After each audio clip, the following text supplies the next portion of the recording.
మూడు రాజధానుల పేరు మీదనే మీరు మీ హయాంలో ఉన్నప్పుడు మూడు రాజుల పేరు చెప్పారు కదా, మిమ్మల్ని ఓడించడానికి కూడా అదే ప్రధాన అంశం. అమరావతిని మీరు దృష్టి పెట్టించారని ఒక్క విషయం, ఎస్, మా మూడు రాజధానుల వల్లే మేము ఓడిపోయాం అనుకుంటే ఆయన భ్రమరావతి వల్లే ఓడిపోయాను ఆయన అనుకోవాలిగా. కాదు, అంతకుముందు ఆయన ఓడిపోయాడు కదా. నేను చెప్పేది ఆయన ఓడిపోయాడుగా. ఆయన చివరికి అమరావతిలోనే ఓడిపోయాడుగా. అమరావతిని డెవలప్ చేయలేక ఓడిపోయాడు అనుకోవాలి కదా. అమరావతిని సెలెక్ట్ చేసుకోవటం వల్లే ఓడిపోయాడు అనుకోవాలి కదా. ఒక్కొక్క ఓటమికి 1,00,000 కారణాలు ఉంటాయి. చివరికి నేను చెప్పదలుచుకుంది ఏంటంటే, అమరావతి అనేది అద్భుత నగరంగా తీర్చిదిద్దుతామని చెప్పినటువంటి అమరావతిలోనే చంద్రబాబు నాయుడు గారి తెలుగుదేశం పార్టీ చిత్తుగా ఓడిపోయినా కూడా ఆయనకి జ్ఞానోదయం కానటువంటి పరిస్థితి ఉన్నది అని నేను భావిస్తూ ఉన్నా. 1,00,000 కారణాలు ఉండొచ్చు ఓటమికి.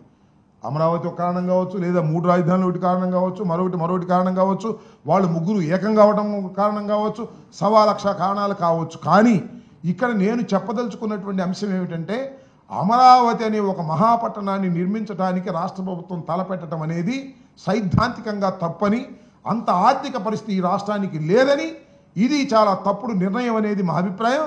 ఆ తప్పుడు నిర్ణయం అనేది అమరావతి 1లో రుజువైంది, అమరావతి 2లో కూడా రుజువు కాబోతుంది. 45,000 ఎకరాల అదనంగా తీసుకోవటం వల్ల ఇంతకుముందు ఇచ్చిన రైతులు కూడా తీవ్రమైనటువంటి అన్యాయానికి గురికాక తప్పదనే విషయాన్ని కూడా నేను చెప్పదలుచుకున్నాను.